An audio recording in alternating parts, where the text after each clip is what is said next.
예, 간단하게 보신 영상이 좀 어머님들께서 학창 시절을 지내오면서 느꼈던 감정, 그리고 지금 아이를 키우면서 느끼시는 감정과 이입이 될 만한 내용이셨나요?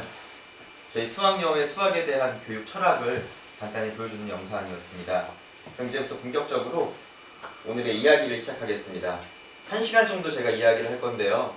그 중에서 수학여에 대한 자랑은 한 3분의 1도 안 되고요.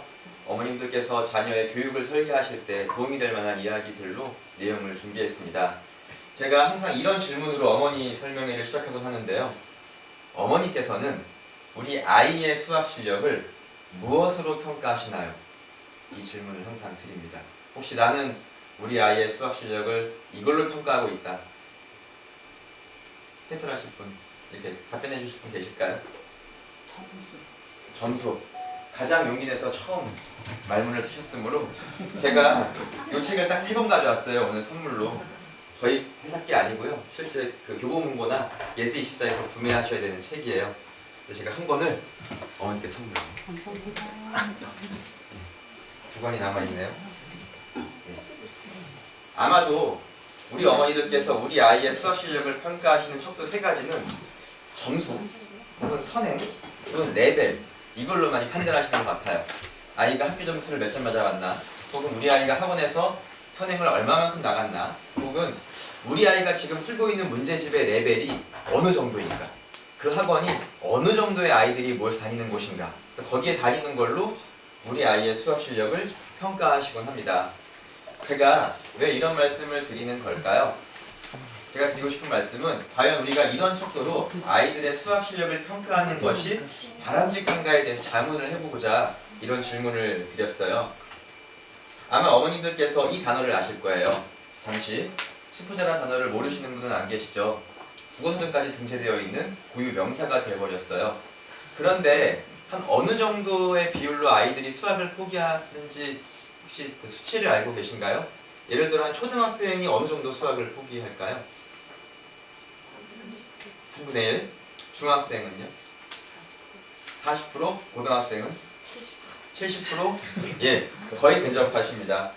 중앙일보에서 한번 통계를 내봤어요, 실제로. 그랬더니 초등학생이 36.5%, 중학생이 46.2%, 고등학생이 59.7%가 수포자라고 답변을 했어요. 그런데 여기 있는 고등학생에는 전국에 있는 자사고, 외고, 영재고와 같은 아이들의 수치가 다 포함되어 있기 때문에 그냥 일반고의 기준으로는 10명 중에 8명 정도가 수학 시간에 잠을 자고 있는 게 현실이에요. 왜 이런 말씀을 드릴까요? 혹시 고등학생 자녀를 키워보신 어머님이 다 안 계실 것 같아요. 다 젊으셔서. 제가 지난 화요일날 다른 용인에 있는 학원에서 이제 많이 모이셔서 설명회를 할 일이 있었는데 고등학생 자녀를 키워보신 분은 공감을 격하게 하세요. 혹시 이번 수능이 불수능이었다고 하잖아요. 2주 전에 끝난. 이번 수능의 4등급 컷 점수를 아시는 분 계세요 혹시?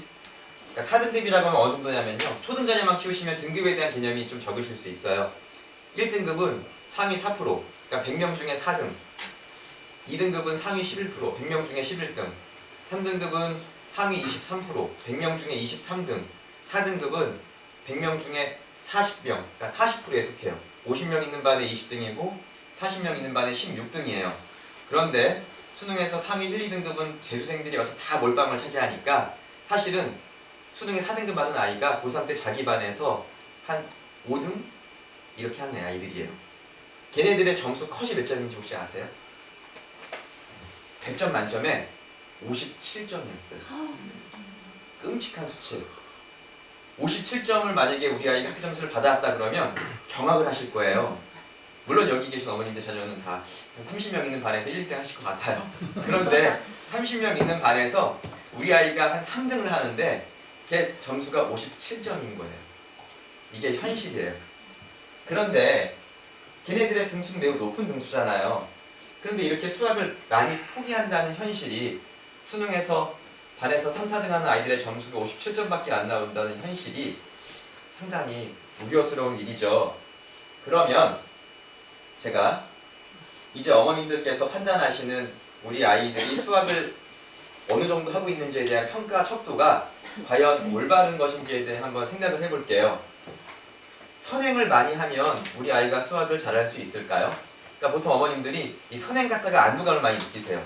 초등 때는 안 그러시겠지만 한 6학년 정도 되면 그래도 한 중학교 1학년까지 끝내놔야, 혹은 중1 때 중3까지는 끝내놔야 마음의 안심이 생겨요. 우리 애가 수학을 잘하는 것 같아요. 그런데 과연 그럴까요? 이분은 그 사교육 걱정 없는 세상의 수학 사교육 포럼 대표인 최수일이라는 선생님이세요.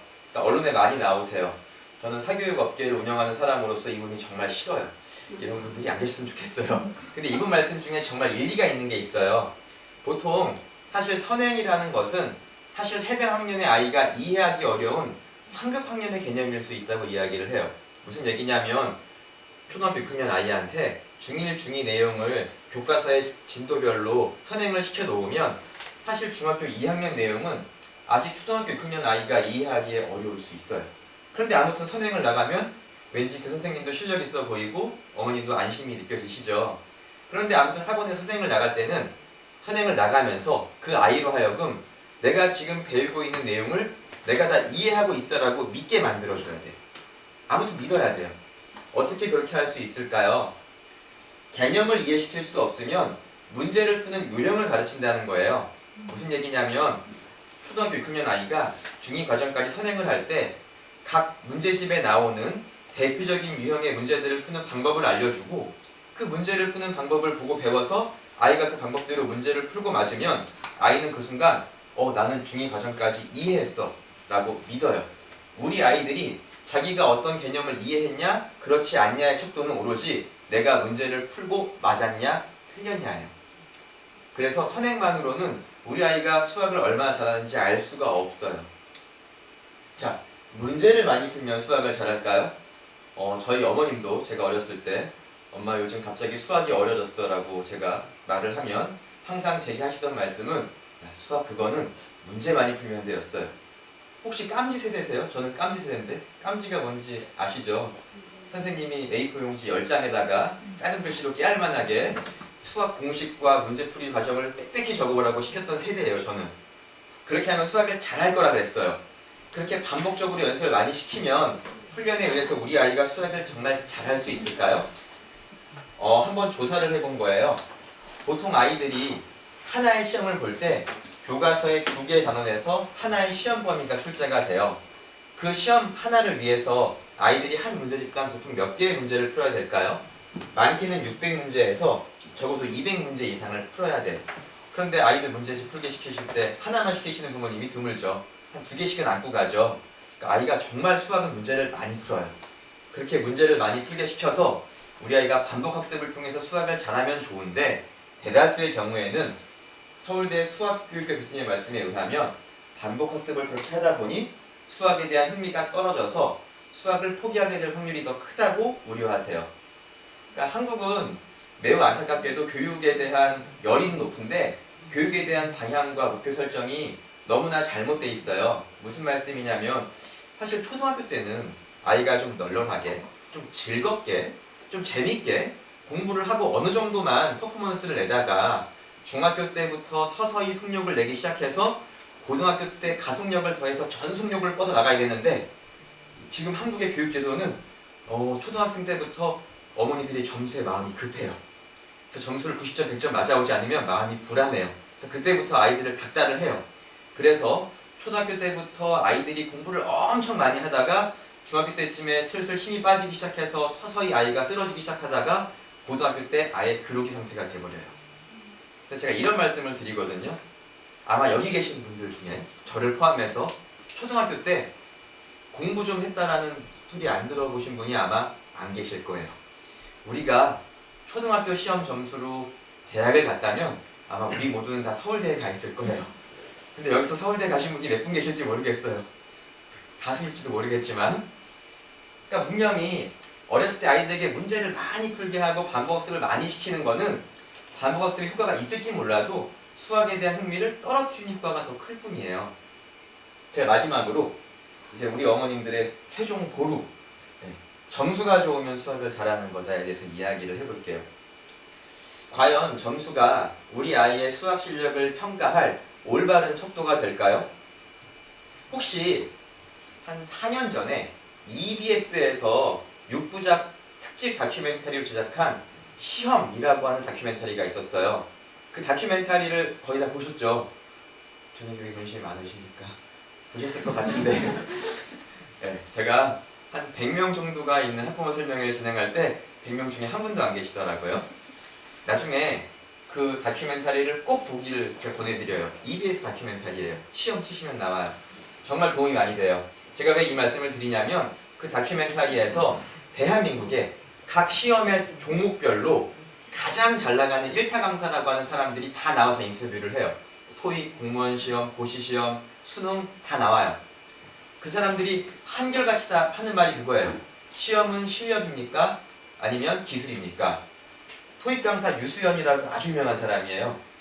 이 사람 책 한 4권 정도 있어요. 23살 맨땅 헤딩하기서부터 연봉이 한 70억 정도 되는 아주 유명한 강사인데 이 사람도 우리나라의 시험은 기술이다. 혹시 다 어머님들이 너무 젊으셔서 나중에 고등학생 자녀를 키우시면 아시게 되겠지만 수능 국어 시장에서 가장 유명한 강사의 이름은 이근갑이에요. 가비국어라고 아주 유명해요. 이 사람이 하는 말은 그거예요. 시험은 기술이다. 무슨 얘기냐면 애가 시를 이해하지 못해도 문학을 이해하지 못해도 그게 뭔 소리인지 몰라도 나는 답을 찾게 해줄 수 있다. 그러니까 우리들은 기술을 가르치는 사람이지 실력을 키워주는 사람이 아니라고 이야기를 해요.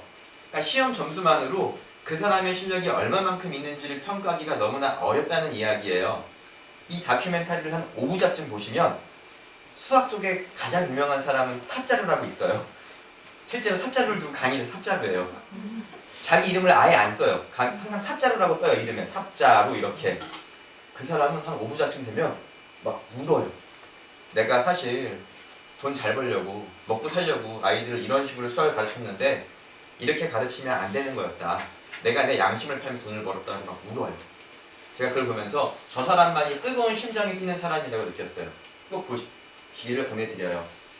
시험은 우리 아이의 실력을 평가한 속도가 절대 될 수 없어요. 다 아시겠지만 초등학교 때 90점, 100점 맞던 아이가 갑자기 어느 순간 중학교 2학년 때 수학 점수를 60점, 70점 맞아와요. 혹은 중학교 때까지 90점, 100점을 유지하던 아이가 고등학교 1학년 3월 달이 되면 처음 모의고사를 보거든요. 모의고사에서 50점도 못 맞아와요. 왜 그럴까요? 제가 그 왜 그런지를 설명하기에 앞서서 이 질문을 드려볼게요. 어머니께서는 무엇을 계기로 수학을 포기하셨나요? 혹시 나는 이러이러한 계기로 수학을 포기했다. 그냥 자유롭게 말씀하셔도 돼요. 손 드실 필요도 없어요. 아, 다 수학 잘하셨군요. 아, 죄송합니다. 제가 어머니 타깃을 잘못 잡았어요. 아, 우리 다 수학 잘했는데 뜬금없이 뭔 소린가. 혹시 안 계시겠지만 그래도 혹시 한두 분 수학을 포기하셨던 분이 계신다면 말씀하실 수 있으세요? 친구 잘못 만났어. 친구를 잘못 만나서. 대박. 예, 제가 생각한 거. 예, 예. 아마도 친구를 잘못 만나셔서 수학뿐만 아니라 전반적인 공부의 과목들이 다 망가지셨을 거예요. 그러니까 무슨 말씀을 드리고 싶은 거냐면 사실 우리는 인생에서 아주 중요한 무언가를 포기하거나 놀 때 그 계기를 기억해요. 그러니까 예를 들어서 운동선수의 꿈이 있던 아이가 운동을 포기할 때는 예를 들어 무릎 부상을 당했다든가 어떤 이유의 계기론가 인해서 그 운동을 포기할 수밖에 없었던 그 분명한 계기를 기억해요. 그러니까 예를 들어 저도 중3 때 제가 그렇게 좋아하던 족발을 끊었는데 족발을 먹고 너무 심하게 체해서 일주일간 알아 누운 다음부터 족발을 안 먹게 됐어요. 그러니까 우리는 인생에서 무언가 좋아하거나 중요한 무언가를 포기할 때 그 계기를 기억해요. 근데 사실 우리가 수학이 꽤 중요하다는 걸 잘 알잖아요. 입시에서도 중요하고 나중에 전공을 택할 때도 중요해요. 그럼에도 불구하고 대부분의 어머님들이 수학을 포기한 시점은 기억하세요. 계기는 기억하지 못해요. 그러니까 내가 중학교 때쯤 수학을 포기한 것 같아. 수학이 너무나 어려워져서 수학을 포기한 것 같아. 점수가 안 나와서 포기한 것 같아. 다 시점이지 명확한 계기가 아니에요. 분명한 계기가 없어요. 왜 그럴까요? 제가 뜬금없이 어떤 사진을 하나 띄웠어요. 이게 뭔지 아시죠? 젠가. 젠가를 왜 보여드렸을까요? 젠가를 위에서 보면 얘는 그냥 안정적인 육면체 구조물이에요. 그런데 젠가를 입체적으로 보면 사람들이 야금야금 하나씩 토막을 빼내고 있어서 사실 젠가가 이 서 있는 균형점을 서서히 잃어가고 있어요. 하지만 우리는 얘가 마지막 그 임계점을 버티고 있던 그 토막을 빼내기 전까지는 무너지지 않기 때문에 얘가 언제 무너질지를 몰라요. 우리 아이들이 갑자기 수학 점수가 엉망으로 나오거나 수학을 포기하게 되는 이유가 이와 같아요. 어렸을 때 우리가 아이들을 점수로만 평가하면 우리 아이가 과연 안정적으로 수학의 토대를 놓고 있는지를 알 수가 없어요. 초등학교 때 시험의 점수는 기술이에요. 그 누구도 시험에 나올 만한 문제들을 많이 반복적으로 풀게 시키면 얘 점수를 잘 나오게 시킬 수 있어요. 그런데 잘 아시겠지만 수학이라는 게 다 개념들이 연결되어 있는 거여서 어떤 개념이 부실하면 그 개념 위에 더 무언가의 토대를 놓기가 어려워요. 그러니까 우리 아이가 만약에 너무나 성실하고 너무나 똑똑한 아이여서 매일매일 그 어떤 개념도 놓치지 않고 다 완벽하게 이해하면서 하루하루를 보내왔다 그러면 걔가 수학을 포기할 일은 없어요. 그런데 그런 아이는 거의 없어요. 아이들이 점수는 맞을지 모르겠지만 어떤 개념은 부실하게 알았을 수 있어요. 어떤 개념은 긴가민가 하고 헷갈렸는데 그냥 아무튼 문제 풀고 맞았으니까 그냥 넘어갈 수 있어요. 그렇게 우리 아이는 균형을 잃어가고 있는데 단지 우리가 얘가 90점 맞아오니까 100점 맞아오니까 라고 방심하고 있다가 이 아이가 더 이상 그 위에 토대를 놓을 수 없을 만큼 개념이라든가 기초가 부실한 상태가 되면 그 지경에 이르르면 갑자기 아이들이 와르르르 무너지는 거예요. 그래서 저도 예전에 제가 수학 학원을 크게 운영할 때 어머님들이 상담을 하러 오시면 한결같이 하시던 말씀은 얘가 잘했는데 갑자기 망가졌대요. 얘가 초등학교 때 G1230 뭐 아발론 이런 데를 다니면서 매우 영특한 아이였는데 갑자기 중학교에 올라와서 망가졌대요. 갑자기 고1 때 망가졌대요. 제가 드리는 말씀은 그 아이는 결코 갑자기 망가지지 않았어요. 그 아이는 서서히 균형을 잃어가고 있었어요. 다만 그때 점수에만 우리가 주안점을 두고 있었기 때문에 과연 아이가 기초를 토대를 제대로 쌓고 있는지를 인지하지 않고 있었을 뿐이에요. 제가 어머님들께 선행, 레벨, 그 다음 점수만으로 우리 아이들의 수학 실력을 평가할 수 없다는 말씀을 드렸어요. 잠깐 이 이야기를 잠깐 접어두고 제가 아주 간단하게 이제 2015 교육 개정안이 우리 어머니들이 자녀 교육을 하실 때 무엇을 의미하는지를 간단히 설명을 드릴게요. 이 두 이야기를 엮어서 이제 제가 그 다음 이야기를 진행하고자 하는데요. 지금 초등학교 3, 4학년은 올해부터 이 2015 교육 개정안에 의해서 바뀐 교과서를 공부를 하고 있고 이제 5, 6학년 아이들은 내년부터 공부하게 돼요. 그러니까 다 교육 개정안의 영향 아래에 있는 자녀를 두고 계신 어머님들이시죠. 그런데 얘가 뭘 의미할까요? 첫 번째는 학습량을 줄이고 싶다고 했어요. 그래서 실제로 중학교 2학년 때까지 학습량이 매우 많이 경감했어요. 수학에 대해서. 그런데 전 세계 어디나 대학교에 가기 전에 고등학교까지 그러니까 기본 교육 과정에서 배워야 되는 내용은 다 똑같아요. 미국 애들은 수학이 쉽다? 개념이 쉬운 게 아니에요. 문제가 쉬운 거지. 배워야 되는 개념은 다 똑같아요. 그러면 어떤 일이 벌어졌을까요? 중2까지 학습량을 줄여놨다 보니까 중3과 고1 때 학습량을 몰아놨어요. 그래서 지금 아이들이 중3 때 되게 버거워해요. 왜냐면 공부할 내용이 늘어났거든요. 그 다음에 2018년도서부터, 그러니까 올해서부터 아이들이 고등학교에 올라가면 문이과 통합수학을 공부해요. 지금 학년의 아이들이 그래요. 고1 아이들이. 혹시 고등학교 자녀를 가실 분은 아무도 안 계실 것 같은데 문과를 가는 아이들 중에 국어를 너무 사랑하고 내가 사회현상에 너무나 많은 관심이 있어서 문과를 택한 아이들이 대부분일 리가 절대 없겠죠. 거의 다수가 문과를 가는 이유는 수학이 꼴도 보기 싫어서 문과를 갔어요. 근데 얘네들이 이과 아이들하고 같은 수학을 공부해요. 더군다나 잘 아시겠지만 올해에서 작년도서부터 수능에서 영어가 절대평가로 바뀌었어요. 그래서 올해 수능이 불수능인데 뭐와 뭐가 불수능이었죠? 국어와 수학이 불수능이었어요. 국어 31번 문제 그 뉴스에도 떴는데 그 지문은 국어 교수가 읽어도 못 풀어요. 국어 진짜 어려졌어요. 수학 제가 아까 등급화 말씀드렸는데 혹시 이번 수능 문과가 나형이거든요. 1등급 1등급이면 상위 4%예요. 50명 있는 반에 2등. 사실은 반에서 1등급 1등급이 안 돼요. 왜냐면 1등급은 죄다 재수생들이니까. 자, 1등급의 등급 점수 컷. 그러니까 100점 만점에 몇 점을 맞으면 1등급이 됐을까요, 이번에? 아시는 분 있으세요? 네, 이제 어머님들께서 아직 수능까지는 우리 아이가 너무 멀다고 생각하세요. 근데 결국 지금 교육을 시키시는 것도 결국은 아무튼 전공을 택하거나 진로를 택하는 최종 목적지를 향해서 지금 가고 계신 거잖아요. 그럼 관심이 있으셔야 돼요. 왜냐하면 그 목적지를 두고 차근차근 설계를 해야 되는 거잖아요. 지금 이 순간만 보시는 게 아니라. 몇 점? 아까 말씀하셨는데? 80점. 근데 80점이면 너무 대한민국의 미래가 암담해요. 1년 재수까지 해가지고 국물 그렇게 하는 아이가 80점밖에 못 맞으면 이 나라에 미래가 없어요. 네. 87점이었어요. 이거 되게 암담한 점수예요. 재수까지 해서 상위 1, 2, 3%인 아이들이 점수가 87점이었어요. 그러니까 무슨 얘기냐면 수학이 너무나 어려워지고 있어요. 근데 아무튼 아이들의 등급은 갈라야 되니까 수학이 어려질 수밖에 없죠. 그래서 수학의 교육에 대해서 좀 더 신경을 쓰셔야 되는 이유고요. 또 한 가지 교육 개정안에 대해서 드리고 싶은 말씀은 진짜 인재와 진짜 역량이 중요하다는 말씀을 제가 간단히 드리고 싶어요. 무슨 이야기냐면 혹시 이제 어머님들 더 오셨으니까 이제 계실 것 같아요.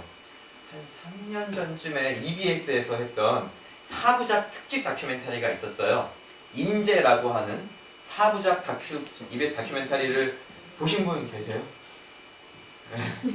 자녀 교육에 지대한 관심이 있으시다면 네, 물론 아침 드라마와 주말 드라마가 재밌지만 꼭 EBS의 다큐멘터리를 보시길 권해요. 정말 도움이 많이 돼요. 이 다큐멘터리가 왜 중요했냐면 4부작의 제목은 진짜 인재, 가짜 인재였어요. 공영방송인 EBS에서 드디어 처음으로 가짜 인재라는 단어를 공식적으로 사용했어요. 이게 뭐냐면 어렸을 때 엄마에 의해서 과외받고 학원 뺑뺑이 하면서 점수 잘 맞다가 수능 준비 열심히 하고 재수해가지고 좋은 대학 갔어요. 대학 가서 스펙 관리 잘하고 봉사활동 열심히 해서 좋은 기업에 취직을 했어요. 그랬는데 이런 놈들이 거의 죄다 가짜 인재였다는 거예요. 자기 스스로 할 수 있는 게 없어요. 심지어 회사가 적성에 안 맞아서 그만둘 때도 지가 그만다는 말을 못해서 어머니께서 문자로 부장님 저희 아들 모모군이 오늘부로 귀사를 퇴사하게 되어 제가 문자드립니다라고 말을 하는 게 요즘 우리가 인재라고 키워왔던 아이들의 현실이라는 거예요. 그래서 진짜 인재를 양성해야 된다고 정부가 발 뻗고 나서서 만든 교육안이 2015 교육개정안이에요. 그러니까 어머님들께서 우리 아이의 자녀의 미래를 생각하신다면 나는 우리 아이를 진짜 인재로 만들고 있는가? 그러니까 자기가 스스로 이해하고 자기가 스스로 뭔가를 찾고 스스로 뭔가를 할 수 있는 사람으로 키우고 있나? 혹은 나의 강압에 의해서 여기저기 다니고 점수 잘 맞고 스펙 관리 잘하고 내가 진로를 설계해서 그대로 그냥 수동적으로 가는 인재로 만들고 있는가에 대해서 자문해 보셔야 돼요. 더 이상 그런 인재를 국가가 바라지 않아요. 그래서 수학도 마찬가지예요. 이제는 점수가 아니라 다양한 측면으로 수학의 역량을 평가하라고 내려갔어요. 혹시 여기서 역량이라는 단어의 정확한 의미를 아시는 분이 계시면 제가 오늘 이 책이 마지막 한 권 남았어요. 딱 3권 들고 왔어요. 이걸 드릴게요. 자, 역량은 갑자기 이러면 제가 이거 좀 설명해 주세요. 아니요, 초성이 아니라 그런 건 아닐 겁니다. 전혀 관계 없습니다. 자, 역량은 보통 어머님들이 능력이랑 헷갈려 하세요. 능력이나 뭔가 실력이 역량이 아니에요. 자, 역량은 3가지 요소가 결합돼야 돼요. 첫 번째, 당연히 실력, 그러니까 기술. 두 번째, 태도, 그걸 대한 태도. 마지막 이것까지 관련되어야 역량이라고 표현해요. 2글자. 이 단어를 맞추시면 오늘 제가 책을 마지막 남은 책을 선물로 드릴게요. 정말 제가 수학여우 자랑 안 하고 어머님의 자녀 교육에 도움이 될 만한 이야기만 하고 있죠. 네. 이것까지 있어야 진짜 역량이에요. 뭐가 필요할까요? 실력 더하기, 태도 더하기, 욕심? 욕심도 포함될 수 있는데 실현, 노력, 노력, 태도 관심. 거의 다 왔는데 자, 의지. 예? 의지. 의식, 의지. 의지. 자, 관심. 그런 모든 걸 다 포함해서 우리가 무슨 성이라고 해요. 자, 성지. 예, 인성. 인성이에요.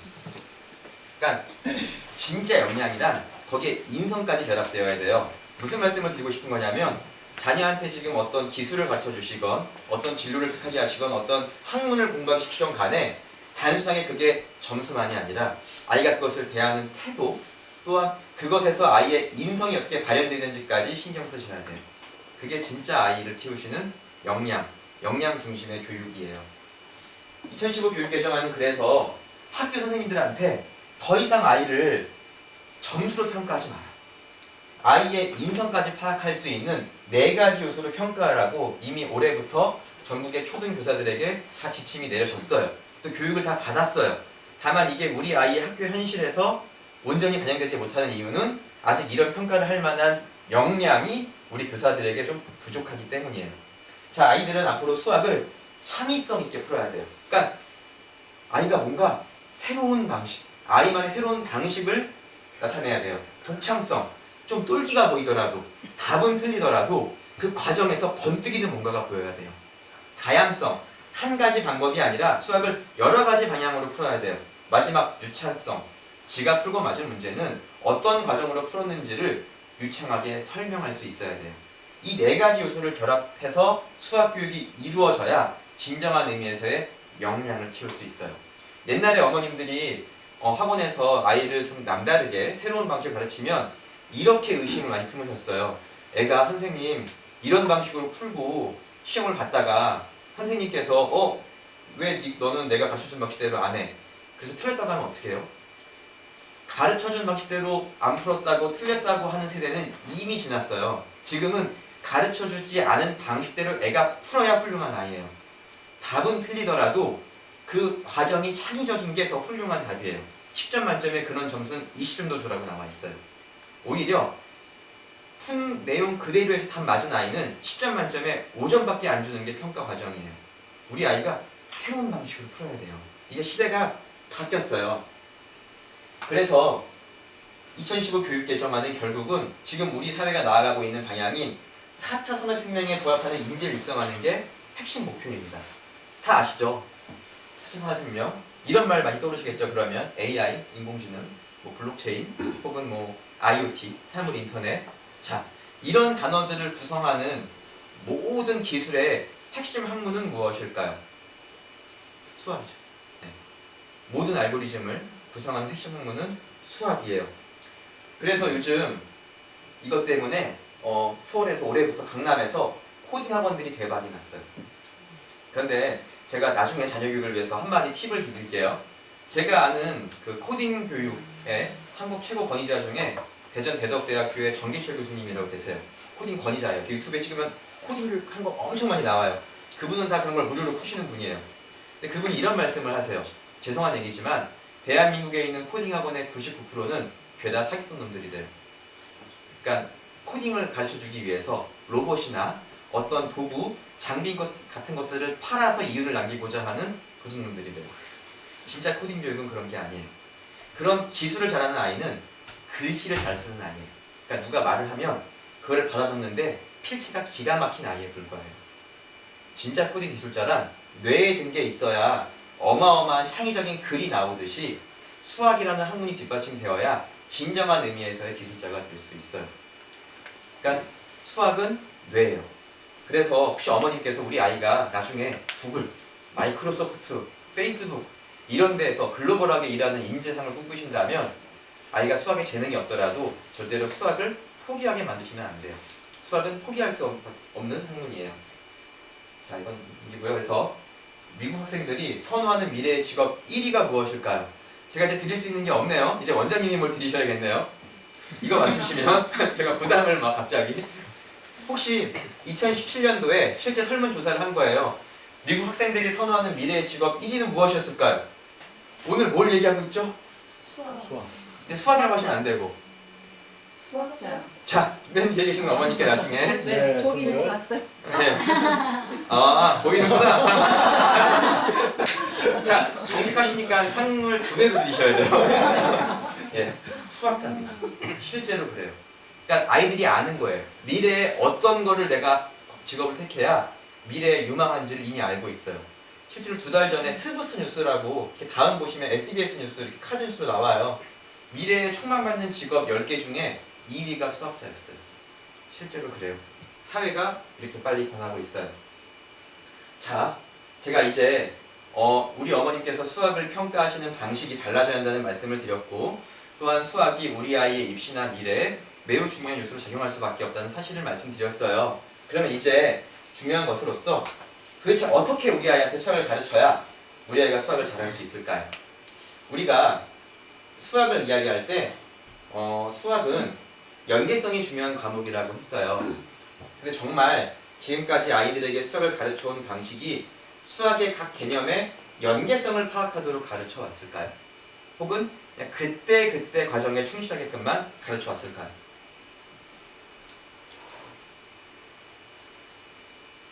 그 다음 수학은 개념이 중요하다는 말을 정말 많이 했어요. 근데 정말 지금까지 우리 아이들에게 수학을 가르쳐온 방식이 이 수학의 개념, 즉 수학의 용어나 기호에는 언어적인 특성이 있어서 서로 어떤 의미를 주고받는다는 것을 아이가 파악하는 방식으로 가르쳐 왔을까요? 이거에 대해 자문해 볼 필요가 있어요. 그럼 수학 여우는 대체 수학을 어떻게 가르칠까요? 자, 수학 여우의 수학 교육에 대한 철학 2가지는 이렇습니다. 우리 수학 여우는 첫 번째, 우리 아이를 수포자로 만들지 않습니다. 두 번째는 이 아이가 수포자가 되지 않았다면 보통의 아이를 수학 영재로 만드는 게 그 다음 과제입니다. 아마 지금까지 대부분의 수학 교육에 대해서 홍보를 받으실 때 이런 말씀이 현대했을지 몰라요. 수학 상위 1%, 수학 영재, 뭐 올림피아드, 경시대회 이런 허울 좋은 말들에 우리 어머니들이 현혹되셨을 수 있어요. 근데 첫 번째로 우리 아이가 아이의 수학 교육을 설계할 때 첫 번째 핵심 과제는 얘가 수학에 머리가 없더라도, 수학에 재능이 없더라도, 흥미가 없더라도 어떻게 하면 고등학교 교육과정까지 요구되는 그 미적분까지의 과정을 아주 잘하지는 못하더라도 포기하지 않고 온전히 이해하면서 습득할 수 있을까를 첫 번째 과제로 삼으셔야 돼요. 그 다음에 아이가 수학을 포기하지 않고 나서 아이가 더 높은 실력으로 향상되는 것을 그 다음 과제로 삼으셔야 돼요. 그런데 대부분 지금까지 어머님들께서 단순히 상위 1% 수학 영재라는 말에 현혹되시니까 어릴 때부터 아이를 너무 혹사시키셔서 자라는 아이들이 중학교나 고등학교 때 대부분 수학을 포기하게끔 길을 설계하셨어요. 그 과정이 거꾸로 돼야 돼요. 그러면 수학용은 어떻게 그렇게 할 수 있을까요? 제가 류현우 박사의 수학 영재 양성 프로그램에 대해 간단히 소개해드리겠습니다. 나중에 유튜브에 류연우라고만 찍어보셔도 이분이 MBC에서만 3번 초청을 받으셨어요. 제발 특강을 해달라고. 그래서 지난 7년간 3번 출연하셔서 방송하신 내용도 보실 수 있고요. 이분의 수학 칼럼도 많이 읽으실 수 있으세요. 유튜브나 네이버에 류연우라고 찍으시면 돼요. 자, 그럼 수학 여우는 어떤 철학이 있을까요? 첫 번째는 수학을 통합해서 가르쳐야 한다는 겁니다. 그러니까 사실은 초중고 수학이 별개의 것이 아니에요. 그런데 지금은 하나의 개념도 학기와 학년을 건너뛰면서 공부하다 보니까 애들이 이게 어떻게 연결되어 있는지를 몰라요. 그래서 개념이 연결이 안 돼서 포기를 해요. 수학 여우는 그렇지 않아요. 이따가 간단한 영상을 통해서 어떻게 초등, 중등, 고등 과정의 개념이 하나로 연결되어 있는지를 확인하실 수 있으세요. 그래서 저희 수학 여우는 수학의 숲을 보게 하는 게 먼저입니다.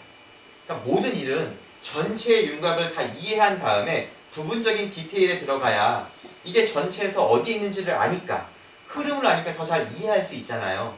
그러니까 우리는 모든 과목을 다 그렇게 공부하셨어요. 역사도 그렇게 공부하셨고 심지어 외국어인 영어도 그렇게 공부하셨어요. 처음에는 간단한 문장 구조를 공부하고 품사의 역할을 공부하다가 고등학교 때 가서 아주 복잡한 문법들을 공부했어요. 그런데 희한하게도 수학은 아직 우리 아이들이 수학의 전체 윤곽을 알기도 전에, 아직 전체 흐름도 모르는데 어떤 과정에서 온갖 심화 문제니 응용 문제니 하면서 어려운 문제로 아이들을 괴롭혀서 아이들이 전체 윤곽을 알기도 전에 그 과목이 너무나 지겨워져서 포기하게끔 만들어요. 그러니까 어렸을 때 그렇게 아이들에게 혹사시키는 건 좋은 게 아니에요. 그건 사고력을 훈련시키는 게 아니에요. 그 다음 두 번째 중요한 것은 어릴 때부터 수학 언어를 가르쳐야 한다는 겁니다. 아이들이 왜 수학을 어려워할까요? 아마 어머님들도 그런 경험이 있으실 거예요. 말이 그냥 어려워요. 이게 항등식일 때, 인테그랄 뭐뭐일 때 그냥 말이 어려워요. 근데 우리 아이들이 우리말 배울 때 어려워하나요? 그렇지 않아요. 말부터 배운 다음에 좀 더 복잡한 학문의 디테일에 들어가잖아요. 수학도 어려운 문제를 풀기 전에 이 언어를 습득하면 수학이 쉬워질 수 있어요. 제가 그러면 이제 저희 수학 여우에 수학의 언어를 공부하고 그 다음 수학을 하나의 흐름으로 공부하는 특별한 보통의 아이를 수학 영재로 만드는 프로그램을 간단히 보여드리겠습니다. 저희는 32개월 초등 통합수학 로드맵이 있어요. 이게 무엇이냐면 우리 아이가 수학여우 과정에 진입을 하면 우리 아이는 여기에 있는 5가지의 과정을 통해서 최종적으로 여기에 도달하는 실력에 도착하게 돼요. 그러니까 제가 드리는 말씀은 어머님께서 영어건 수학이건 어떤 과목을 학원을 보내실 때 중요한 건 로드맵을 확인하셔야 돼요. 단순하게 점수 잘 맞게 해드릴게요, 실력 잘 만들어 드릴게요 라는 막연한 이야기가 아니라 어머니 이 아이를 저에게 맡기시면 제가 이러이러한 과정을 통해서 제가 어느 기간 동안 명확하게 어떤 목적, 어떤 실력이 보이는 곳으로 만들어 드릴게요. 이런 명확한 로드맵을 확인하시고 아이를 맡기셔야 합니다. 저희 수학용은 그런 로드맵을 제시해 드리는데요. 이 로드맵에 대한 자세한 설명은 나중에 원장님과 개별 상담을 하실 수 있으세요. 자, 그래서 저희 사고력 훈련 코스가 있고 수학 언어 습득 코스가 있다는 말씀을 드리는데요. 제가 수학 언어 습득 코스에서 간단히 말씀드리고 싶은 건 저희 수학여우는 수학의 개념의 순서대로 공부한다는 거예요. 그러니까 수학의 개념의 윤곽을 알고 난 다음에 디테일로 들어가서 아이가 수학을 더 쉽게 받아들일 수 있도록 도와줍니다. 이 과정도 나중에 원장님에게 상담을 받으시면 좋겠습니다. 저희 초등 교과 수학 내신도 같이 과정이 다 준비되어 있고요. 중등 통합 수학 로드맵도 상담을 통해서 확인하실 수 있겠습니다. 제가 이제 저희 수업 방식 간단하게 말씀드릴게요. 저희 수업은 4단계 표준 수업을 고수하고 있어요. 어떤 거냐면 첫 번째로 아이들이 류현우 박사님의 영상을 봐요. 그분만의 특강을 들어요. 근데 어머님들이 우려하실 거예요. 아, 우리 아이 집중력 짧아서 영상 안 보려고 할 텐데. 근데 저희는 그걸 잘 알기 때문에 모든 강의가 6분에서 10분 정도로 짧게 구성되어 있어요. 만약 우리 아이가 보름, 한 달, 2달 훈련을 해서 6분에서 10분 정도의 영상도 못 볼 거라고 생각하신다면 죄송한 말씀이지만 아이의 진로를 빨리 선택하셔야 돼요. 예체능이나 다른 데 재능이 있다고 보셔야 돼요. 집중력은 나이가 든다고 늘어가는 게 아니라 훈련에 의해서 키워지는 거예요. 6분에서 10분 정도 류현우 박사님의 영상을 보면서 아이가 스스로 영상을 보고 지식을 습득하고 이해하는 훈련을 우리 아이들이 해야만 합니다. 아마 나중에 어머니께서 직접 류현우 박사님의 강의를 보시면 왜 안타깝지만 영상으로라도 이분의 강의를 직접 보는 게 볼 수밖에 없구나라고 하는 사실을 깨닫게 되실 거예요. 두 번째로 이제 개념 문제를 풉니다. 그러니까 당연히 배운 내용을 이해하고 응용하는 문제들을 풀겠죠. 근데 중요한 건 문제만 잘 푸는 게 중요한 게 아니에요. 세 번째로 넘어가서 키워드 정리. 우리 아이가 어렸을 때부터 그날 배운 강의의 중요한 내용들은 스스로 정리하는 연습을 시켜야 돼요. 나중에 저 뒤에 보시면 아이들이 얼마나 배운 내용을 훈련을 통해서 스스로 잘 정리하는지 확인하실 수 있으세요. 일단 마지막 문제 만들기라고 해서 스스로 문제를 만들어 보는 거예요. 배운 개념을 토대로. 실제 결과에 의하면 10개의 문제를 푸는 것보다 2개의 문제를 아이가 스스로 만드는 게 학습 효과는 훨씬 더 커요. 정말 잘 있게 되거든요. 마지막 핵심 설명하기. 그날 배운 중요한 개념 4가지를 자신의 말로 설명하는 연습을 해요. 이러한 연습을 통해서 아이들은 완벽하게 자신의 것을 받아들여요. 제가 아까 말씀드렸지만 올해부터 우리 아이들의 수학 실력을 평가하는 지표가 달라졌어요. 창의성, 독창성, 유창성, 다양성. 이 4가지 요소를 충족시키려면 이런 수업 방식으로 아이가 매일매일 훈련을 해야 돼요. 훈련 없이는 그 인성, 태도, 실력이 길러지지 않습니다. 그래서 나중에 노트 직접 확인해 보시고요. 제가 이제 제가 이제 저희 수학여에서 공부한 아이들의 몇 가지 영상을 좀 보여드릴게요. 이 아이는 초등학교 3학년 아이예요. 그리고 저희 수학여를 다닌 지가 딱 2달 된 아이예요.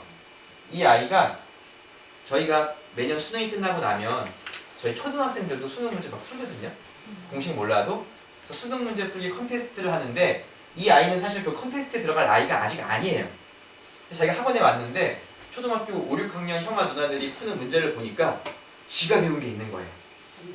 그러니까 저희가 첫 스타트 교재에서 지금 고등학생들이 공부하는 집합 개념을 알려줘요. 근데 그 집합 개념을 아이들이 쉽게 이해하도록 모임이라는 단어로 표현하고 어머님들이 예전에 복잡해하셨던 뭐 합집합, 교집합, 벤 다이어그램 이런 건 가르쳐주지도 않아요. 그냥 그냥 아이들의 용어로만 가르쳐요. 근데 아무튼 이 아이가 그것만 배우고도 어떻게 수능 문제를 푸는지 한번 보시죠. 5개입니다. 귀엽죠? 이 아이가 이런 식으로 수학 30문제 중에서 3문제를 먹고 들어갔어요. 그러니까 수능 문제를 먼저 풀었다는 게 중요한 게 아니라 이 아이에게 수학이란 어떤 존재가 될까요? 아, 수학 그거 내가 언어만 알면 내가 충분히 풀 수 있는 거야 라고 생각하지 않을까요? 어릴 때부터 이렇게 자신감을 심어주고 수학을 공식이나 복잡한 반복이 아니라 언어적 자기의 사고력을 활용해서 푸는 즐거움을 느끼게끔 해줘야 합니다. 이 아이는 이제 초등학교 6학년 아이고요. 저희 수학은 언어다의 3단계인 미분과 적분 과정을 끝내는 아이예요. 잠깐 보시죠. 다항수 fx가 실수했어. 미분 다 잘 아시니까 쉽게 보셨죠? 네. 이 아이가 좀 신기한 게 뭐냐면 암산은 정말 못해요. 더하기 빼기 할 때 떠듬떠듬해요. 근데 수능 기출 문제인 미분 문제를 자기 말로 이렇게 해석하면서 풀잖아요. 이 아이는 실제로 대전에 있는 아이인데 고등학교 2학년 오빠는 수포자예요. 그래서 오빠한테 용돈 받아가면서 오빠 수학 숙제를 대신 해주고 있다 그래요. 그러니까 얘는 수학이 재밌는 거예요. 문제 푸는 게. 그런데 이런 영상을 보시면 아 쟤네들은 똑똑한 아이니까 우리 아이도 똑똑하니까 되겠네 생각하실 거예요 아마. 근데 이게 과연 특별한 아이들에게만 가능한 일일까요? 나중에 유튜브에 수학여라고만 찍어보시면 초등학생이 수능 문제 풀면서 해설하고 미적분 문제 푸는 수많은 아이들의 영상을 직접 확인하실 수 있으세요. 특별한 아이들에게만 가능한 일이 아닙니다. 제가 이제 실제로 그것이 어떻게 가능한지를 이제 마지막으로 확인하실 수 있는 프로가 있는데요. 어머니들 나눠드린 종이에 예를 들어 보시면 수학 문제 5문제가 있는 게 있어요. 그걸 펴보셔야 돼요. 네.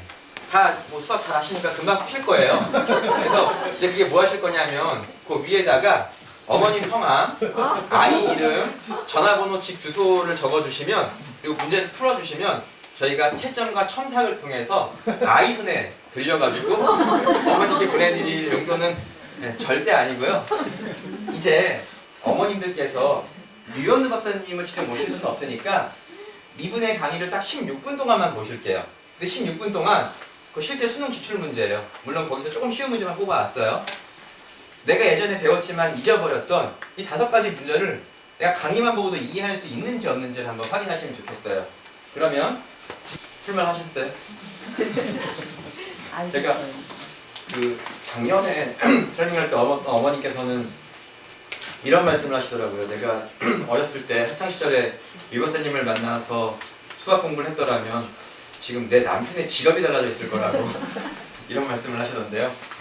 사실 수학을 이런 방식으로 공부하면 우리 아이들이 정말 쉽게 공부할 수 있습니다. 제가 이제 오랜 시간 동안 앉아주셨으니까 제 이야기를 하고 마지막 결론을 드리고 오늘 이야기를 끝낼게요. 제가 어머님들에게 교육에 대해서 이야기를 하면 항상 이런 말씀을 드려요. 우리가 교육에 대해 이야기할 때 정말 흔히 하는 말이 교육은 백년지대계란 말 항상 하시잖아요. 그러니까 교육은 100년의 계획이죠. 그러니까 교육은 기본적으로 속성상 미래지향적입니다. 100년 앞을 보고 하는 것이 교육이듯이 교육은 미래지향적이어야 돼요. 그런데 매우 안타깝게도 많은 부모님들이 자녀의 교육을 과거지향적으로 시키세요. 어떤 의미냐면 예를 들어 이런 거예요. 제가 어렸을 때는 공부를 잘하면 문과는 서울대 법대를 가서 변호사가 되고 이과는 경희대 한의대를 가서 한의사가 되는 게 최고인 시대였어요. 저희 어머니도 제가 그런 사람이 되기를 바라면서 교육을 시키셨어요. 그런데 20, 30년이 지난 지금 과연 그때만큼 그 직업이 이 시대의 패러다임에 부합한 직업일까요? 그러니까 저희 어머니도 자기 세대에 돈 잘 벌고, 자기 세대에 잘 나가고, 자기 세대에 주도권을 쥐고 있는 자기의 과거의 기억을 가지고 자녀 교육을 설계하셨어요. 근데 매우 안타깝게도 지금도 많은 어머님들이 내가 학창 시절, 내가 젊었을 때, 그때 시대의 주도권을 잡고 있고 그때 패러다임이었던 기업으로 자녀를 교육시키고 계세요. 그걸로 자녀의 미래를 설계하고 계세요. 하지만 매우 안타깝게도 우리들의 자녀가 자라는 동안 시대의 패러다임은 너무나 빨리 바뀌어요. 그 패러다임은 나의 시대의 패러다임이었지 우리 아이의 시대의 패러다임이 아니에요. 교육하는 방식도 마찬가지예요. 나 땐 이게 좋았는데, 나 땐 이렇게 아이들이 공부 잘했는데, 나 땐 무조건 이랬는데, 그때의 기억을 가지고 우리 아이의 교육을 시키면 우리 아이가 자라는 동안 바뀌는 패러다임을 따라가실 수 없으세요. 그래서 항상 제가 부탁드리는 말씀은 과연 우리 아이를 어떤 방식으로 교육을 시키는 게 과연 이 아이가 이 아이의 시대를 살아갈 때 자기의 삶을 주체적으로 살아갈 수 있을까? 과연 무엇이 아이의 삶에 행복한 일일까? 무엇이 아이의 진짜 역량, 단순한 점수나 단순한 기술이 아닌 실력과 태도와 인성까지를 포함한 역량을 갖춘 아이로 키울 수 있을까에 대해서 고민하시면서 자녀의 미래를 설계하시면 좋겠습니다. 분명히 저희 수학여우는 제가 자신있게 말씀드릴 수 있는 건 우리 아이의 미래를 생각한, 우리 아이가 모두들이 결코 수학을 포기하지 않고 미분과 적분까지의 과정을 충실히 이해해서 나중에 자기가 어떤 전공 과목을 택하더라도 적어도 수학 때문에 전공 과목을 공부하는데 걸림돌이 되지 않는 아이로 만들 자신이 있습니다. 그런 철학을 가지고 저희 수학여우는 끝을 보고 설계한 유일한 수학 프로그램이라고 제가 자부심을 가지고 말씀드릴 수 있어요. 저희 수학여우의 올바른 마음을 가진 수학교육 철학을 통해서 어머님들의 자녀의 교육에 도움이 되기를 바라면서 제 이야기를 마치겠습니다. 감사합니다.